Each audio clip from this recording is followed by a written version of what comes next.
आता बातम्या पाहूयात 60 सेकंदामध्ये। बातमीपत्राच्या सुरुवातीला संतोष देशमुख हत्या प्रकरणात सगळ्यात मोठी बातमी आहे।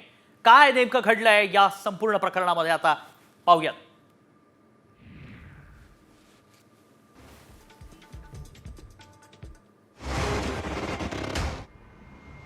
अवघ्या राज्याला हादरून सोडणाऱ्या बीड जिल्ह्यातील सरपंच संतोष देशमुख यांच्या हत्या प्रकरणात 80 दिवसानंतर आरोपपत्र दाखल करण्यात आले।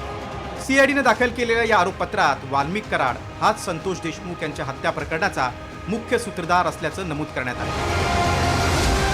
त्यामुळे वाल्मिक कराड भोवती आता कारवाईचा फास आवळला गेला।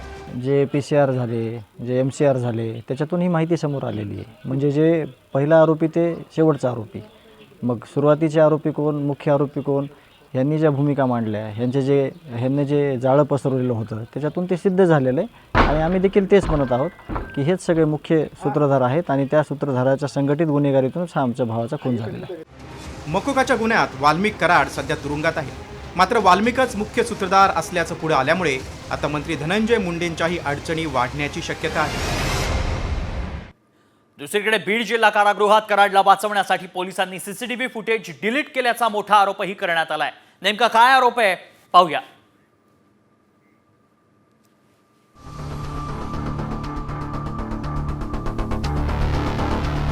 मकोकाच्या गुन्ह्यात तुरुंगात असलेल्या वाल्मिक कराडला VIP ट्रीटमेंट दिली जात असल्याबाबत पोलीस महासंचालकांकडे तक्रार करण्यात येणार असल्याचं सरपंच संतोष देशमुखांच्या कुटुंबियांनी सांगितलंय।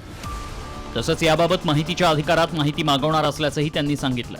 मात्र तुरुंग प्रशासन गोत्यात येऊ नये यासाठी 22 फेब्रुवारीचं सीसीटीव्ही फुटेज डिलीट करण्यात आल्याचा दावा कुटुंबियांनी केला। यासाठी कॅमेरे खराब असल्याचं कारण सांगण्यात येणार असल्याचंही देशमुखांच्या नातेवाईकांचं म्हणणं आहे। CCTV काही ठिकाणावरले 22/2च्या अगोदरचे CCTV डिलीट करण्यात आलेले आहेत आणि त्याचं कारण दाखवणार आहेत की ते CCTV नादुरुस्त आहेत म्हणून।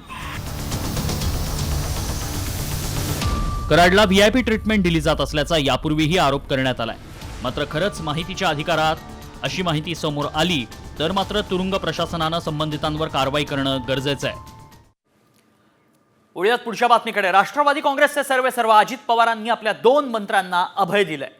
काय नेमकं यामागचं कारण पाहूया।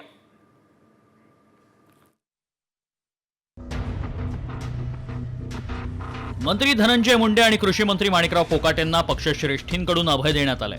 केवळ कमी बोलण्याची समज पक्षश्रेष्ठींनी दिल्याचं समजतंय। सरपंच संतोष देशमुख यांच्या हत्येनंतर मंत्री धनंजय मुंडेंवर गंभीर आरोप करण्यात आले, तर खोटे कागदपत्र सादर करून शासनाकडून सदनिका लाटल्याच्या आरोपात कोर्टानं कृषी मंत्री माणिकराव कोकाटेंना 2 वर्षांची शिक्षा सुनावली आहे। मात्र कोकाटेंच्या बाबतीत वेळकाढूपणा केला जात असल्याचा आरोप संजय राऊतांनी केला।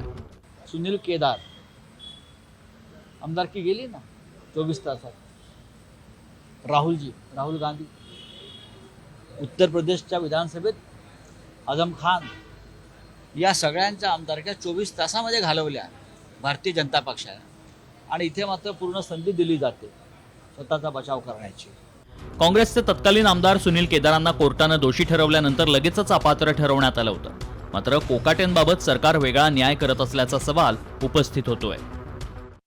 इकडे सरपंच देशमुख हत्येच्या आरोपपत्राची कॉपी सामच्या हाती देखील लागली आहे। या आरोपपत्रातनं काही धक्कादायक माहिती समोर येताना पाहायला मिळते। काय या आरोपपत्रात पाहूया। 8 ऑक्टोबर 2024 आवादा कंपनीचे जमीन अधिग्रहण अधिकारी कराडला भेटले। कंपनी चालू ठेवण्यासाठी 2 कोटींची खंडणी कराडनं मागितली। खंडणी न दिल्यास बीडमधील आवादाची सर्व कामं बंद करण्याची धमकी। कराड अधिकाऱ्याला धमकावताना विष्णू चाटे उपस्थित होता। 29 नोव्हेंबर 2024 घुलेनं आवादा कंपनीत जाऊन काम बंद करण्याची धमकी दिली। वाल्मिक अण्णांची डिमांड पूर्ण होईपर्यंत काम बंद ठेवा। आवादा कंपनी खंडणी देत नसल्यानं कराडसह सर्व आरोपींची मीटिंग झाली। 6 डिसेंबर 2024 सुदर्शन घुले, प्रतीक घुले आणि सुधीर सांगळे आवादा कंपनीत। सुरक्षा रक्षकाला मारहाण करून जातीवाचक शिवीगाळ। कर्मचाऱ्यानं सरपंच संतोष देशमुखांना घडलेला प्रकार सांगितला। सरपंचांची घुलेसह साथीदारांना कंपनी बंद न करण्याची विनंती। लोकांचा रोजगार जाण्याची देशमुखांकडून भीती व्यक्त। सरपंच तुला बघून घेऊ, तुला जिवंत सोडणार नाही अशी घुलेकडून धमकी। विष्णू चाटेकडून सरपंचांना जिवे मारण्याची वारंवार धमकी। 8 डिसेंबर 2024 सरपंच आडवा आल्यास कायमचा धडा शिकवा। कराडचा साथीदारांना निरोप। बीडमधनंच बातमी, कारण बीडमधल्या पोलीस अधिकाऱ्यांना बदली हवी आहे. का? बदलीसाठी का अर्ज करण्यात येत आहेत पाहूया.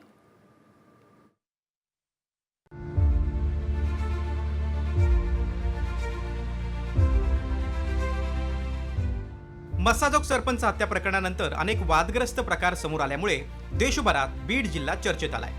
अनेक पोलीस अधिकाऱ्यांवर वाल्मिक कराडसाठी काम करत असल्याचे वारंवार आरोप होत आहेत. तर आणखी काही जणांच्या मृत्यूवर प्रश्नचिन्ह निर्माण झाल्यामुळे पोलिसांच्या भूमिकेविषयी संशयाचं वातावरण निर्माण झालंय. त्यामुळे जिल्ह्यातल्या 172 पैकी तब्बल 107 अधिकाऱ्यांनी बदलीसाठी अर्ज केल्याचा दावा सामाजिक कार्यकर्त्या अंजली दमानी यांनी केलाय. यात 29 पैकी 15 ठाणेदारांचा समावेश आहे. 107 अधिकाऱ्यांनी आत्ता मागणी केली आहे की आमची बीडबंद बदली करा. ते का करतील? त्यांच्यापैकी 24 मला वाटतं हे नॉर्मल आहेत आणि 84 असे आहेत की ज्यांना त्यांनी विनंती अर्ज केलाय की आम्हाला बीडमध्ये राहायचं नाहीये. याच्याच वरनं कळतंय राजकीय दबाव किती मोठ्या प्रमाणात आहे. बीडमध्ये एकापाठोपाठ एक प्रकरण समोर येत असल्यामुळे पोलीस अधिकाऱ्यांवर राजकीय दबाव वाढत चालला आहे आणि त्यामुळे पोलिसांना बीड जिल्हा नको अशी चर्चा यामुळे रंगली आहे. सरपंच संतोष देशमुख हत्या प्रकरणी एक मोठी बातमी समोर येते, कारण बीड जिल्हा कारागृहातील सीसीटीव्हीचं फुटेज पेनड्राईव्ह मध्ये द्या अशी मागणी देशमुख कुटुंबानं RTI अंतर्गत केली आहे. देशमुख हत्या प्रकरणातील आरोपी वाल्मिक कराड आणि सुदर्शन घुले, प्रतीक घुले, जयराम चाटे, महेश केदार, सुधीर सांगळे कारागृहात असलेल्या जिल्हा कारागृहाची माहिती, त्याचबरोबर जिल्हा कारागृहातील सीसीटीव्ही संदर्भात माहिती मागवण्यात आली आहे. आणि इकडे कराडवर विचारलेल्या प्रश्नावर पंकजा मुंडेंनी मात्र उत्तर देणं टाळलंय. सरपंच हत्येप्रकरणी फडणवीसांनी शब्द दिलाय ते गृह खातं सांभाळतात, त्यामुळे ते लक्ष देऊ नयेत. मी पुण्यात आहे, पुण्यातले प्रश्न विचारा असं पंकजा मुंडे म्हणाल्या. यावरून दमानी यांनी पंकजा मुंडेंना टोला हाणलाय. ते त्यांचं कॉन्फिडेन्शियल विषय आहे. त्यांनी जेव्हा ते माहिती सादर करतील कोर्टाला आणि ते ऑफिशियली कोर्टातून येईल तेव्हाच मी त्याच्यावर भाष्य करेन. तुमच्या म्हणण्यावर करणार नाही. 1500 पानाचं दोषारोपपत्र दाखल केलंय. मग त्याच्यात काय लिहिले तुम्ही वाचलंय? असं म्हणलं तर तुमच्यावर कंटेम्प्ट दाखल करावं लागेल. तुम्हाला टार्गेट दिलेलं आहे की हेच प्रश्न विचारा. अजिबात तो विषय. आता एक मिनिट, मी तुमच्या एक मिनिट थांबा. तुमच्या पुण्यात आहे मी. आता त्या महिलावर अत्याचार झाला बस स्थानकामध्ये, झाला नाही का? झाला ना. ते प्रश्न विचारा ना. मी पुण्यात आले, तुम्ही बीडचे कशाला प्रश्न विचारताय? पुण्याचे पत्रकार आहेत तुम्ही. आता मी पंकजा मुंडे यांचे एक बाईट ऐकलं टीव्हीवर आणि ऐकून अतिशय धक्का बसला. त्या म्हणतात मला तुम्ही पुण्याच्या घटनेवर प्रश्न विचारा. मी आत्ता पुण्यात आहे, तर तुम्ही बीडवर काय प्रश्न विचारता? अहो, तुम्ही बीडमधले आहात, तुम्ही परळीला राहता. तुम्हाला जर विचारणार नाही तर कोणाला विचारायचं? तुम्ही जर फिरायला अमेरिकेला गेला तर तुम्हाला काही ट्रम्पवर आम्ही प्रश्न विचारणार का? पुणे शिवशाही बस बलात्कार प्रकरणात नवीन धक्कादायक खुलासे समोर येत आहेत. अजित पवारांच्या राष्ट्रवादी काँग्रेसच्या प्रवक्त्या रुपाली ठोंबरे यांनी मोठा दावा केलाय. या प्रकरणात शारीरिक संबंध संमतीनं झाले होते, मात्र व्यवहाराचे पैसे दिले नाहीत म्हणून वाद निर्माण झाल्याचा दावा पाटलांनी केलाय.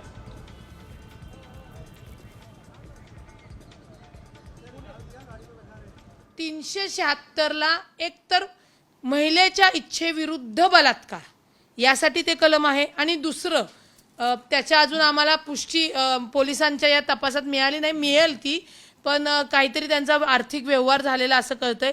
जर या सगळ्या गोष्टी झाल्या असतील तर हा बलात्कार नाहीच आहे. पण हा बलात्कार नाहीये तर आधीच पुणे शहराची बदनामी झाली. पुणे शहरामधलं पुणे शहरातले पालक हादरून गेले. आता कुणी घरातील आपल्या बायकोला बहिणीला पाठवणार नाही बस स्टँडवर. हे काय आहे? हा, याच्यामध्ये एक आहे आगार व्यवस्थापनाचा भोंगळ कारभार समोर आला.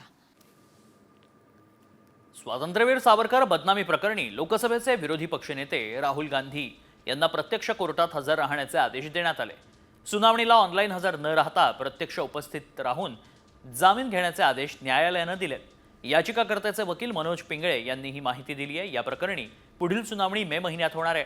भारत जोडो यात्रेवरून राहुल गांधींनी सावरकरांबाबत वक्तव्य केलं होतं. माननीय राहुल गांधी यांनी वर्धा इथे त्यांची भारत जोडो यात्रा चालू असताना एक भाषण केलं होतं. त्यात अनेक आक्षेपार्ह विधानं ही माननीय स्वातंत्र्यवीर सावरकरांबद्दल केली होती. आणि अशी कोणाला पण VIP ट्रीटमेंट देऊ नये की VCवर जामीन आणि डिजिटल साईनने जामीन. तर कोर्टाने पण त्याच्यावर कडक ताशेरे ओढले माननीय कोर्टाने, आणि त्यांनी आमचं म्हणणं मान्य केलं. आणि पुढच्या तारखेला जामीन घेण्यासाठी इथे उपस्थित राहणं गरजेचं आहे. त्याचप्रमाणे त्यांची प्ली रेकॉर्ड करणं बाकी आहे. ती प्ली पण रेकॉर्ड करण्यासाठी त्यांना स्वतः इथे यावं लागेल. त्यांना VC द्वारे उपस्थित राहता येणार नाही. पुढची महत्वाची बातमी आहे शिंदे गटाचे नेते रामदास कदमांच्या टीकेला खासदार संजय राऊतांनी दिलेल्या उत्तराची. एक दिवस तुम्हाला पुन्हा मातोश्रीच्या दारात यावं लागेल, हा माझा दावा आहे, असं उत्तर राऊतांनी दिलंय. उद्धव ठाकरेंना राज्यातून उद्ध्वस्त केल्याशिवाय मी नाव सांगणार नाही, असा घणाघात रामदास कदमांनी केला होता. योगेश दादा होती, ज्या पद्धतीनं उद्धव ठाकरेंनी अन्याय केला, ज्या पद्धतीनं त्याला संपर्काचा प्रयत्न केला, ज्या पद्धतीनं राजकारणाचा पूर्णपणे उद्ध्वस्त करण्याचा प्रयत्न केला, उद्धव ठाकरे आज पुण्याचा सांगतोय या महाराष्ट्रातून तुला उद्ध्वस्त नाही केला तर माझं नाव रामदास कदम नाही, याची काय सांगतोय. जे महाराष्ट्राचा विध्वंस करायला निघालेले आहेत, दिल्लीच्या मोगलाईबरोबर हात मिळवणी करून त्यांना रोखण्याची आणि इथे संपवण्याची ताकद आजही माननीय उद्धव ठाकरे यांच्या नेतृत्वाखालच्या शिवसेनेमध्ये परमेश्वरानं आम्हाला दिलेली आहे. हे तुमचं जे फडफड आहे तात्पुरतं आहे, सत्ता आहे म्हणून तुमचं फडफड नाही. एक दिवस तुम्हाला पुन्हा मातोश्रीच्या दारात यावं लागेल, शिवसेना भवनाच्या दारात उभं राहावं लागेल. हे माझं भाकीत नसून हा माझा दावा आहे. तिकडे लातूरमध्ये एका कार्यक्रमात विधान परिषदेचे सभापती राम शिंदेंनी विधानसभेतल्या पराभवावरून जोरदार डायलॉगबाजी केली आहे. विधानसभेचा आमदार झालो नसलो तरी सर्व आमदारांना खाली बसवण्याचे अधिकार आपल्याला असल्याचा टोला त्यांनी लगावला. तर बाजीगरमधल्या डायलॉग त्यांनी जाहीर सभेत बोलून दाखवला. कर्जत जामखेड मतदारसंघातून राष्ट्रवादीच्या रोहित पवारांनी राम शिंदेंचा पराभव केला होता. पण मी 288 आहे, सगळ्या आमदारांचा सभापती आहे. जेव्हा निवडून आला त्याला सुद्धा म्हणू शकतो बस माझ्या विरोधात, आणि ज्याला त्याला वेळ द्यायची असली तर मी वेळ दिली ती शिवाय तो सभागृहात उठून बोलू शकत नाही. म्हणून म्हणते हार कर भी जीतने वाले को बाजीगर कहते हैं. डायलॉग चेंज है, हार कर भी जीतने वाले को राम शिंदे कहते हैं. बातमी 60 सेकंदात. कारण प्रशांत कोरटकरनं धमकी दिल्याप्रकरणी इतिहास संशोधक इंद्रजित सावंतांची 7 तास चौकशी करण्यात आली. या प्रकरणात काय घडलंय बघूया.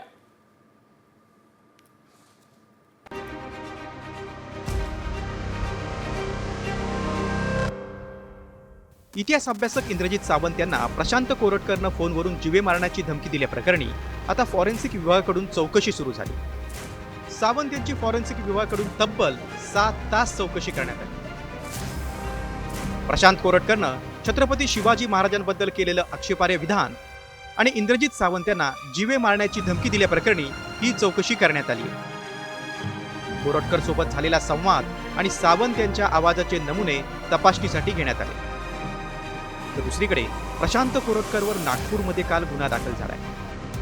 कोरटकर मात्र गेल्या 3-4 दिवसांपासून गायब असल्याचं समोर आलंय. पोलिसांना कोरटकर का सापडत नाही असा सवाल उपस्थित करण्यात आलाय. कोरटकरच्या पत्नीनं पोलिसात धाव घेतली असून कुटुंबियांच्या जीवाला धोका असल्याचं सांगितलंय. त्यामुळे पोलीस आता कशा प्रकारे कारवाई करतात याकडे लक्ष लागलंय.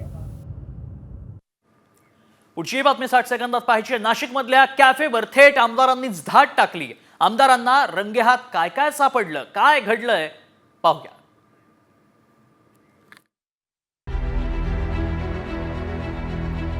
नाशिकमधल्या कॅफेमध्ये दिवसेंदिवस धक्कादायक प्रकार समोर येत आहेत. नाशिक शहरातल्या गंगापूर रोडवरील कॅफेत अश्लील प्रकार सुरू असल्याचं कळताच स्थानिक आमदार देवयानी फरांदेंनी थेट या कॅफेत धडक दिली. त्यांनी टाकलेल्या अचानक छाप्यात बेकायदा प्रकारांचा पर्दाफाश झालाय. या कॅफेतल्या रूम्स तासानुसार भाड्यानं दिल्या जात असल्याचं उघडकीस आलंय, असा दावा आमदार फरांदे यांनी केलाय. या कॅफेत अनेक कपल्स आढळली. कॅफेच्या आडून गैरप्रकार सुरू असल्याचं फरांदेंचं म्हणणं आहे. स्वतः ह्या ठिकाणी मी स्वतः धाड टाकली आणि त्याच्यामध्ये मला अतिशय वाईट अशा गोष्टी ह्या ठिकाणी आढळून आल्या. नाशिकची संस्कृती बिघडत आहे. नाशिक शहर पोलिसांनी ह्या विषयावरती तातडीने काम करायला पाहिजे. थेट आमदारांनीच धाड टाकून पर्दाफाश केल्यानं आता पोलीस याबाबत कॅफेमध्ये सुरू असलेल्या अशा बेकायदा प्रकारांविरोधात धडक कारवाई करणार का, असा सवाल उपस्थित करण्यात येतोय. आणि आताच्या क्षणाची अत्यंत महत्त्वाची आणि मोठी बातमी, कारण प्रशांत कोरटकर प्रकरणासंदर्भात मोठी अपडेट. प्रशांत कोरटकरला अंतरिम जामीन मंजूर करण्यात आलाय. प्रशांत कोरटकरनं याआधीच अंतरिम जामीन मिळावा यासाठी अर्ज केला होता. कोरटकरांनी याबाबत केलेल्या अर्जाला मंजुरी देण्यात आली. अंतरिम जामीन त्यांना मंजूर करण्यात आलाय. प्रशांत कोरटकरनं वादग्रस्त विधान केलं होतं, त्यानंतर तो सापडत नाहीये. मात्र प्रशांत कोरटकरला अंतरिम जामीन जरी मिळाला असला तरी तो आहे कुठे असा सवाल उपस्थित झालाय. प्रशांत कोरटकरला अंतरिम जामीन मंजूर करण्यात आलाय. वादग्रस्त विधान कोरटकरनं केलं होतं, मात्र तरी देखील अंतरिम जामीन कोरटकरला देण्यात आलाय. आहे तरी कुठे प्रशांत कोरटकर असा सवाल अजूनही कायम आहे. मात्र आता अंतरिम जामीन मिळाल्यानंतर प्रशांत कोरटकर समोर येणार का हेच पाहायचं. इंद्रजित सावंतांना फोनवरून शिवीगाळ करणारा प्रशांत कोरटकर अद्याप सापडलेला नाही. कोल्हापुरात, नागपुरात गुन्हा दाखल करण्यात आलेला आहे आणि त्याच गुन्ह्यात अंतरिम जामीन कोरटकरला मिळालाय. मात्र प्रशांत कोरटकर अद्याप कुठे आहे याची माहिती समोर आलेली नाही. तरी अंतरिम जामीन कोरटकरला मिळालाय. कोरटकरचं शंभूराजेंबाबत वादग्रस्त विधान पाहायला मिळालं होतं.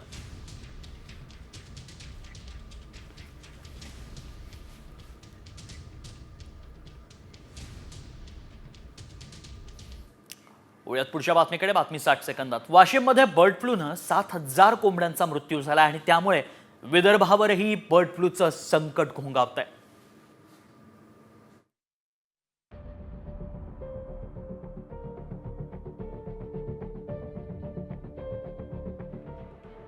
विदर्भात बर्ड फ्लूनं थैमान घातलंय. वाशिमच्या कारंजा तालुक्यातल्या पोल्ट्री फार्ममध्ये तब्बल 6,831 कोंबड्यांचा मृत्यू झालाय. 20 ते 27 फेब्रुवारी दरम्यान या सर्व कोंबड्यांचा मृत्यू झाला. या मृत कोंबड्यांचे नमुने अकोला येथील प्रयोगशाळेत तपासण्यात आले. त्यानंतर हे सर्व नमुने पुढच्या तपासणीसाठी पुण्यातल्या भारतीय कृषी अनुसंधान परिषदेच्या राष्ट्रीय उच्च सुरक्षा पशुरोग संस्थांकडे पाठवण्यात आले. त्यानंतर भोपाळच्या प्रयोगशाळेकडे नमुने देण्यात आले. त्यानंतर या कोंबड्यांचा मृत्यू बर्ड फ्लूनं झाल्याचं निष्पन्न झालं. त्यामुळे जिल्ह्यात इतर ठिकाणी बर्ड फ्लूचा प्रसार होण्याची शक्यता नाकारता येत नाही. तसंच याचा प्रसार मानवी वस्त्यांमध्येही होण्याची शक्यता आहे. यामुळे प्रतिबंधात्मक उपायांसाठी जिल्हाधिकाऱ्यांनी जिल्ह्यातल्या सर्व तहसीलदारांना आदेश दिलेत. तसंच प्रत्येक तालुक्यात स्वतंत्र समित्यांची नियुक्ती करण्यात आली. दरम्यान या सर्व मृत कोंबड्या आणि त्यांचं खाद्य जमिनीत पुरण्यात आलंय. आणि आता बातमी मुंबईकरांसाठी अतिशय महत्त्वाची, कारण मध्य आणि पश्चिम रेल्वेवर कुठे किती वेळ मेगा ब्लॉक असणार आहे जाणून घेऊयात.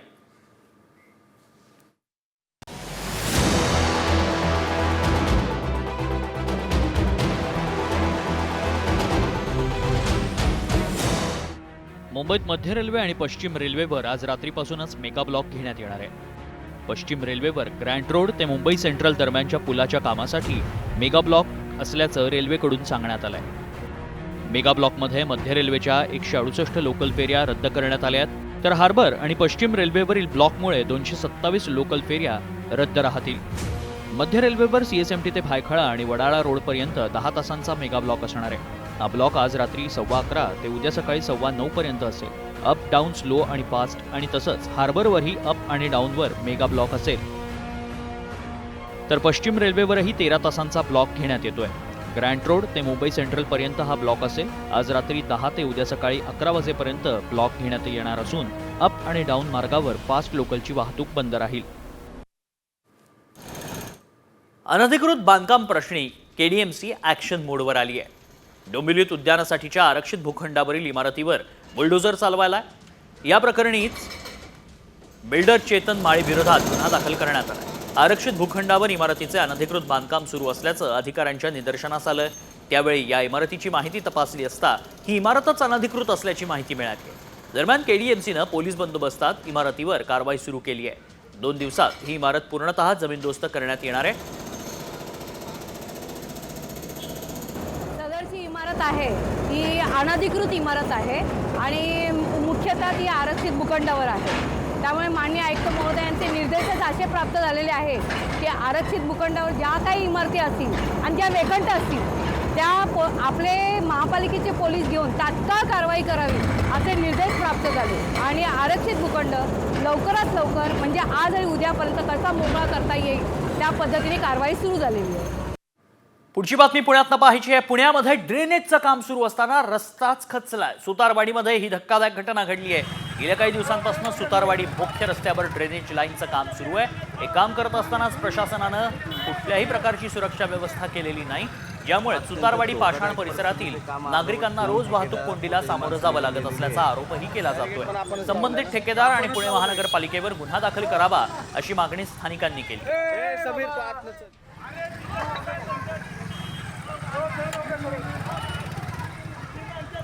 एक छोटासा ब्रेक, पाहत रहा साम टीव्ही. साम हेल्पलाईन. तुमच्या परिसरातील समस्या, तुमचे प्रश्न, कुणी दखल घेत नाही. व्हिडिओ बनवा आणि पाठवा 9594885566 या व्हॉट्सअप नंबरवर. आम्ही होऊ तुमचा आवाज. साम हेल्पलाईन. साम टीव्ही तुमच्यासोबत, तुमच्या प्रश्नांसोबत. साम टीव्ही, बातमी जी व्यवस्था बदलेल.